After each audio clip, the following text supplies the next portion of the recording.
സംസ്ഥാന വനിതാ commission, Kozhikode corporation എന്നിവയുടെ സംയുക്ത ആഭിമുഖ്യത്തിൽ വനിതാ വയോജനങ്ങൾക്കായി ബോധവൽക്കരണ ക്ലാസ് സംഘടിപ്പിച്ചു. ഇതോടനുബന്ധിച്ച് പ്രത്യേക വൈദ്യപരിശോധനാ ക്യാമ്പും നടന്നു. മേയർ എം ഭാസ്കരൻ പരിപാടി ഉദ്ഘാടനം ചെയ്തു.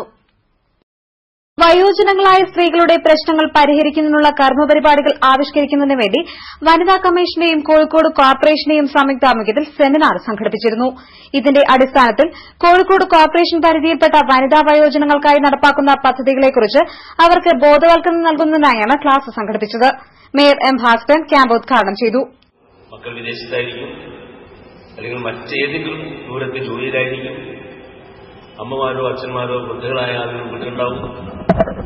അവർക്ക് ആവശ്യമായ സംരക്ഷണം നൽകാൻ ആവശ്യമായ ചുമതലപ്പെട്ടവർ ചിലപ്പോഴും പലരുണ്ടാവില്ല. ഹോം നേഴ്സിനെ പോലും ചിലപ്പോൾ സമയത്തിന് മക്കൾ ആഗ്രഹിച്ചാൽ പോലും ലഭിക്കാത്ത അവസ്ഥയുണ്ട്. ഇത്തരമൊരവസ്ഥയിൽ ഒരു വയോജന നയം ഉണ്ടാവണമെന്നുള്ള സംസ്ഥാന ഗവൺമെന്റിന്റെ തീരുമാനത്തിന്റെ ഭാഗമായി വനിതാ കമ്മീഷൻ മുൻകൈയെടുത്തുകൊണ്ട് വയോജന നയം രൂപീകരിക്കുകയും പ്രഖ്യാപിക്കുകയും ചെയ്തിട്ടുണ്ട്. ചടങ്ങിൽ വനിതാ കമ്മീഷൻ അംഗം ടി ദേവി വനിതാ വയോജന പരിരക്ഷാ കർമ്മപരിപാടി പ്രൊജക്ട് മേയർക്ക് സമർപ്പിച്ചു. ഇതോടനുബന്ധിച്ച് 70 വയസ്സിന് മുകളിലുള്ളവർക്കായി പ്രത്യേക വൈദ്യപരിശോധനാ ക്യാമ്പും നടന്നു. P K Nasar, Kanangode Haridasan, C K Renukadevi, Hansa Jayan, Meladi Narayanan, Eliyamma, Sabarinath തുടങ്ങിയവർ സംസാരിച്ചു. News bureau, Kozhikode.